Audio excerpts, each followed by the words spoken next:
जय हिंद। आप सभी को शिक्षक दिवस के दिन ढेर सारी शुभकामनाएं। जो भी बच्चे पढ़ रहे हैं सब लोग को आज दिल से ढेर सारा आशीर्वाद। हमें भी जिन शिक्षकों ने पढ़ाया है हाथ जोड़ के उन शिक्षकों को आज के दिन नमन करते हैं। सुबह से पूरा क्लास का शेड्यूल इतना ज्यादा हो गया कि थोड़ा सा वीडियो में लेट हो गया यहाँ पर।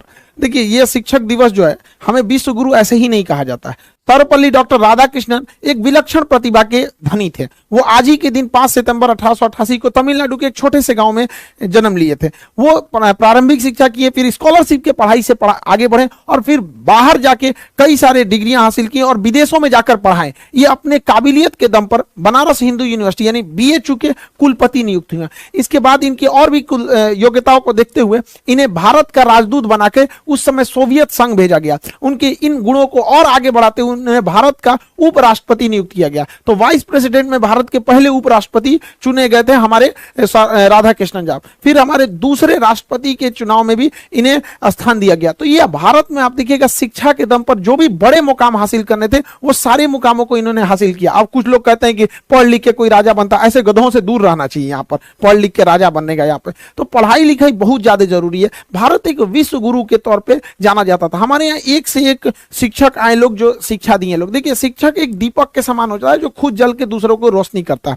शिक्षक का काम होता है दूसरों को मार्गदर्शित देना। वो अपने शिक्षक और सड़क खुद अपने जगह पे रहते हैं, दूसरों को मंजिल तक पहुंचाते हैं। शिक्षक एक ऐसा चीज होता है जो हारना पसंद करता है अपने विद्यार्थियों से। एक बार मेरे साथ हुआ, एक मेरा स्टूडेंट था, बहुत शरारती बहुत ज्यादा था। उसका सिलेक्शन हो गया और उसका शौक था कि उसको मतलब अधिकारी बनना, तो DSP हो गया था।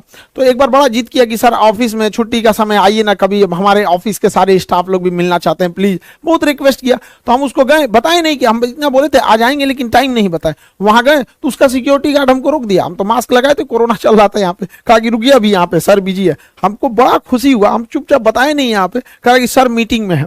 हम क्या अच्छा रुको। तो हमने उसको कॉल किया कि कहाँ हो, तो कह रहे सर ऑफिस में है। हम बाहर खड़े हैं। दौड़ा आया और उसको कहा कि तुम सर हमारे खान सर। तो कह रहे तो उसने भी पहचान लिया। हम कहे कि देखो बहुत अच्छा बात है कि इसने अपनी जिम्मेदारी बहुत अच्छे से निभाई है। तो कहने का सेंस है कि इतना खुशी हुआ हमको कि हर माँ बाप और शिक्षक अपने अपने खुद विद्यार्थियों से हारना चाहते हैं। माँ बाप आपसे हारना चाहते हैं, वो चाहते हैं कि आप उनसे भी आगे जाए। हम खुद चाहते हैं कि बाबू आप सब लोगों से कहते हैं कि पढ़ लिख कर इतने आगे जाइए ना कि आपसे मिलने के लिए हमें आपके ऑफिस में पूछ के आना पड़े। उस दिन हमारे को लगेगा नहीं हम सफल हो गए। हम आपसे हारना चाहते हैं। जी जान लगा के पढ़ाई कीजिए, माँ बाप का, देश का, सबका नाम रोशन कीजिए। हम एक सोने की चिड़िया कहलाते थे एजुकेशन के दम पर। लोग चाइना से पढ़ने आते थे। आज चाइना कितना डेवलप हो गया है। हमारे यहाँ ह्वेनसांग, फाहियान, दुनिया भर के चाइनीज सब पढ़ने आए। विदेशी लुटेरे आए थे सब हमारे यहाँ लूटने के लिए। इसका मतलब हमारे पास कुछ था। ऐसे कोई श्रीलंका में डकैती करने जाएगा, सोचो है ये नहीं है वहां पे, जो बताता है कि हमारे यहाँ कुछ था तो लूट के ले गए। हमें वापस इस चीज को भरना है। आज के समय शिक्षा से हम इसे भर सकते हैं। हमारी सबसे पहली जो टीचर होती है वो हमारी माँ होती है। हालांकि जिंदगी में बहुत सारी चीजें होती हैं, टूटा दिल, खाली जेब, भूखा पेट, ये सब भी बहुत बड़े टीचर होते हैं। ये सब जो जीवन में लेसन देंगे वो कोई नहीं देता। हमारी पहली जो टीचर होती है हमारी माँ होती है। माँ देखिएगा बच्चे को अक्सर कमर पे रखती है और कमर पे लेके घूमती है। इससे क्या है कि वो बच्चे को तकलीफ देना नहीं चाहती। कमर पे बैठेगा लड़का तो उसको आराम होगा और वो वहीं तक देख सकता है जहां माँ देख सकती है, क्योंकि कमर पे बैठने के बाद लगभग दोनों की निगाहें सेम होती है। तो माँ सोचती है बेटे को आराम रहे। पिता की सोच थोड़ी डिफरेंस होती है। पिता होगा खुश होगा तो बच्चे को कंधे पे बैठाएगा। हाँ, पिता को पता है कि कंधे पे तकलीफ होगी, उसको बैठने में उतना आराम नहीं मिलेगा, लेकिन इसकी नजरें पिता की नजर से भी ज्यादा दूर तक जाएगी। तो पिता चाहता है कि जहां तक वो पहुंच पाया उसका बेटा उससे भी आगे जाए। तो माँ बाप के प्यार में थोड़ा सा अंतर होता है। लेकिन अगर वही शिक्षक को देखिएगा, शिक्षक कभी आपको कंधे या गोद पे नहीं बैठाने वाला। वो जब भी बैठाएगा तो आपको अपने पैरों पे खड़ा होना सिखाएगा, क्योंकि शिक्षक को पता है कि आज नहीं तो कल आपको इन उंगलियां, इन गोद, इन कंधों को छोड़कर आपको अपने पैर पे ही खड़ा होना पड़ेगा। इसलिए पहले दिन से ही टीचर आपको अपने पैरों पे खड़ा होना सिखाएगा और वो सिखाएगा कि दुनिया का मोहताज मत बनिए। आपको आप जाएंगे स्कूल में, छोटे बच्चे प्रेयर में लाइन लगाया जाएगा, टिफिन टाइम में उसको देखेगा डिसिप्लिन में है या नहीं है, हर एक टीचर का। तो बहुत सारे बच्चों को बचपन में हम लोग को भी टीचर डांट देते तो समझ बुरा लगता था, लेकिन अब समझ में आता है कि उन्हीं जो डांटे, घर वालों ने भी डांटा, जो भी हम लोग को साथ पिटाई हुआ, आज उसी का नतीजा है कि हम लोग पढ़ भी लिए लोग। वरना पहले तो आदमी पढ़ाई शौक से डर से करता था वहां पर। तो टीचर की भी रिस्पॉन्सिबिलिटी बनती, उनको भी समझना चाहिए। आज दुनिया बहुत आगे जा रही है, आजकल के लड़के एडवांस हो गए हैं, तो टीचर को भी अब एडवांस बनना पड़ेगा वहां पर। उनके साथ टीचर को अब एक फ्रेंड की तरह भी पढ़ाना पड़ेगा, जहां पीटना है तो वहां एनिमी की तरह पीटना भी पड़ेगा।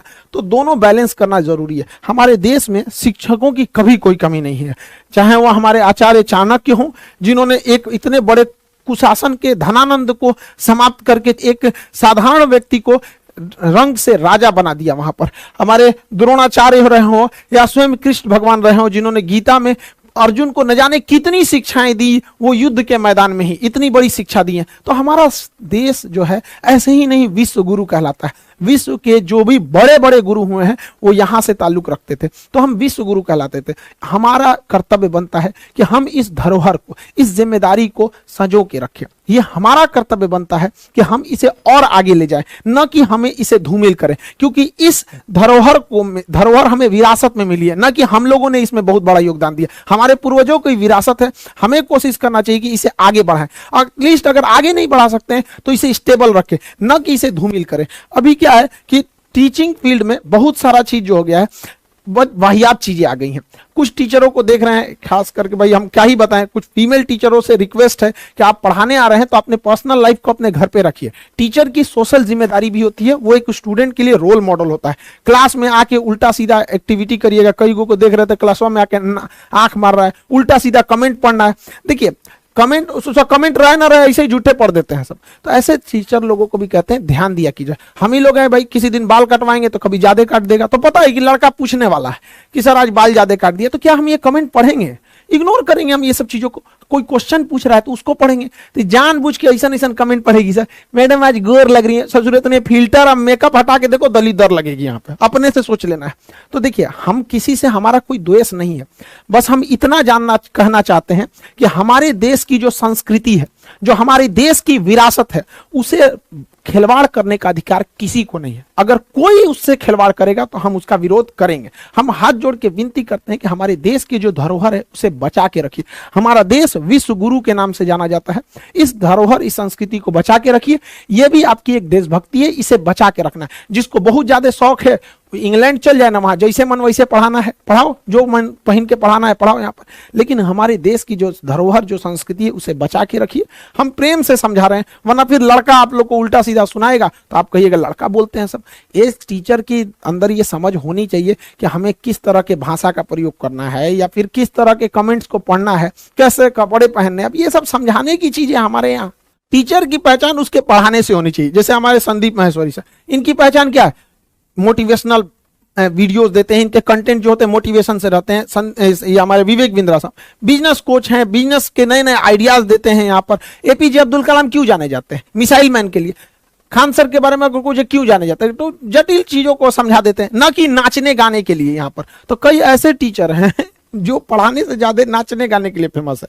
तो प्लीज आप लोगों से हाथ जोड़ के विनम्र विनती करते हैं कि आप ध्यान दीजिए। समाज का एक आप रोल मॉडल हैं, आपको समाज के हिसाब से चलना पड़े। देश ने इतना बड़ा धरोहर दिया है। भारत में जितना शिक्षकों का कदर होता है ना, उतना विश्व में कहीं नहीं होता है। आपको विश्वास नहीं होगा, चलिएगा अमेरिका में, एक के रेस्टोरेंट में टीचर चाय पी रहा है, वहीं में एगो कोनो लड़का अपनी गर्लफ्रेंड को लेकर आके चाय पी रहा है। हमारे यहाँ आज भी संस्कार जितना टीचरों को दिया जाता है, हमारे यहाँ कहा जाता है गुरु गोविंदो पाकरो काको लागो पाए, बलिहारी गुरु आपने गोविंद दियो बताए। हमारे यहाँ भगवान से बड़ा दर्जा दे रहा है। तो आप इसको समझिए। भगवान लोग को भी देखते हैं कैसे रहते हैं, तो इस चीज को प्लीज समझिए। हम ये क्यों कर रहे हैं? ये हमारी विरासत है, इसे बचा के रखना हम सब का सामूहिक जिम्मेदारी है।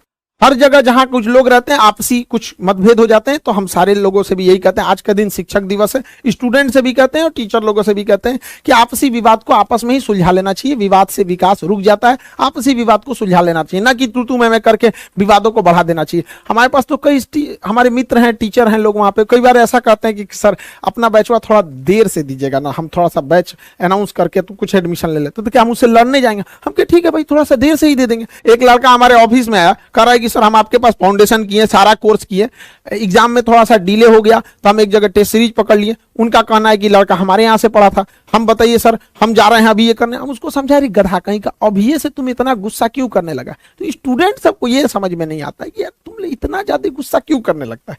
कोई को भी गुस्सा हमेशा मूर्खता से प्रारंभ होता है और पश्चाताप पे आरंभ होता है। कभी गुस्सा नहीं कीजिए, कभी किसी की बुराई नहीं कीजिए, अपने काम पे फोकस कीजिए।